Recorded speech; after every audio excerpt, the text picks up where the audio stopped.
are not met. And, we only have like a month and a bit before the end. What about the elections in the various areas? Most likely they won't happen. Then there is a small issue of the border. Russia has not fulfilled condition. The border should be, that's actually the real reason why, this conflict still goes on, because the border is not controlled by Ukraine. It's own border, and Russia recognizes Ukraine. So I think we'll have to evaluate, but that's why we have the ministers and the experts and so on. But it's Minsk is the framework.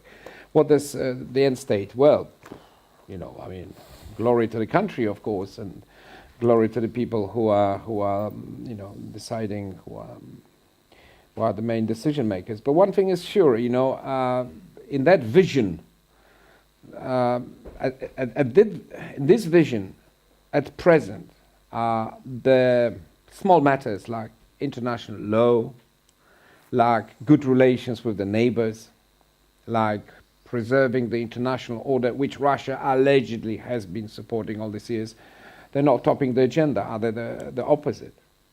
Will that change? Perhaps.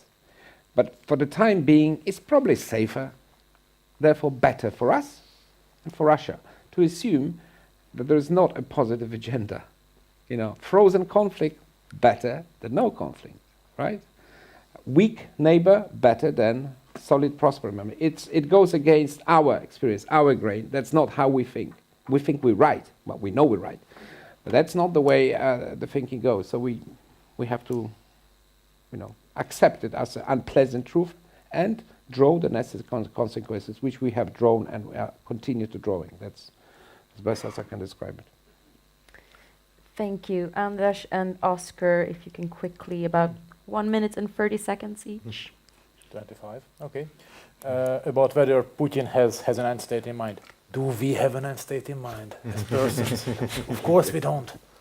We have individual objectives. Probably same for him. I very much agree with Oscar. It's strategy is a dynamic process. He has objectives to reach, and these objectives to reach vary depending on the successes and the circumstances. There is no great vision, at least I hope not. About whether there are reliable Ukrainian units, yes, there are reliable Ukrainian units, and it's important to know not all of them. The cheapest way to get proper American military boots or Canadian equipment or British equipment is just to buy on the Ukrainian black market. Very easy. So there are not all the Ukrainian units reliable, but there are some ones in which one can trust. And I'm pretty sure that we know which are those ones. About the necessity or need to deliver lethal defensive weapons, which connects also to the question of a possible future escalation, I think it's absolutely necessary, and I'm very happy that it takes place.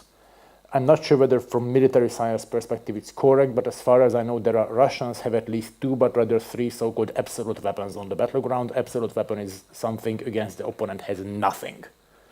One absolute weapon is the T-90 tank.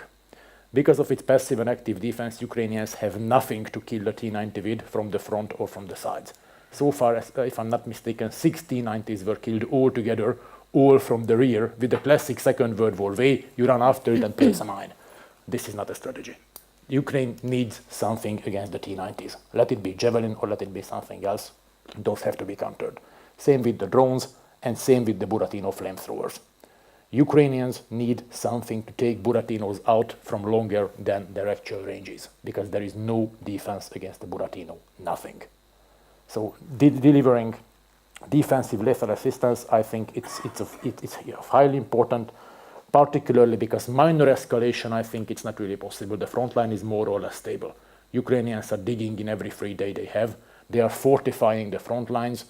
Minor clashes, all these may happen. They are happening actually even today. But for making a major breakthrough, Russia would need to put heavy forces into this battle. Not just a clash. In order to modify the strategic situation, they would need to have massive forces on the ground, including everything what they have, possibly even air power, I don't know.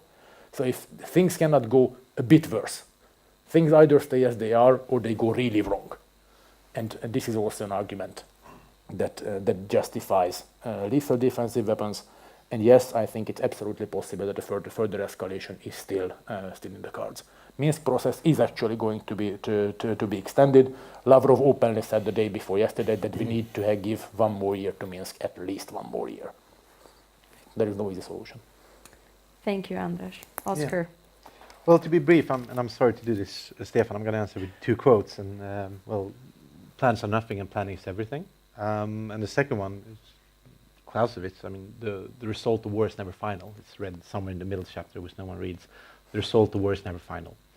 I think that's kind of the answer to it. But then the question is related to Paul's one. Well, what is the end state in Ukraine? And one of the questions when it comes to, I'm going to provide a complementary answer rather. The question I'm posing is it already too late? Have we missed our chance to help in Ukraine? You see riots. I mean, the Ukrainian unity that was once very strong, anti-Russian one, you see the internal grips of power are losing and the faith in the institution. And yet, let us just remind us that Ukraine was in an economic crisis before the Russian invasion. So, I mean, that's just a question I would pose. Is it too late? Could Ukraine disintegrate?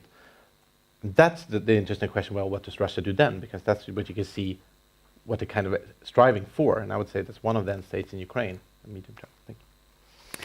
Thank you very much, Oscar. And thank you, Robert. Thank you, Andras. Please help me in giving an applause to the final panel. Before I leave the floor to our chairman, Mats Johansson, just again, a reminder of the drink at Kungsgatan 60. Kungsgatan 60. We will walk there together or in groups directly after this conference. Please let me also thank all of the panelists, all of the speakers that have been here today, everyone who's been traveling here from far away and just taking the subway this morning. And also, of course, to our contributors and partners, the Polish Embassy, SOF, and Saab Group. But first and foremost, to the people who have been helping us here today, making sure that this conference really took place. Elin, Rebecca, the people from Timbro, Victor, Thomas, and Hasse. So please help me in thanking them.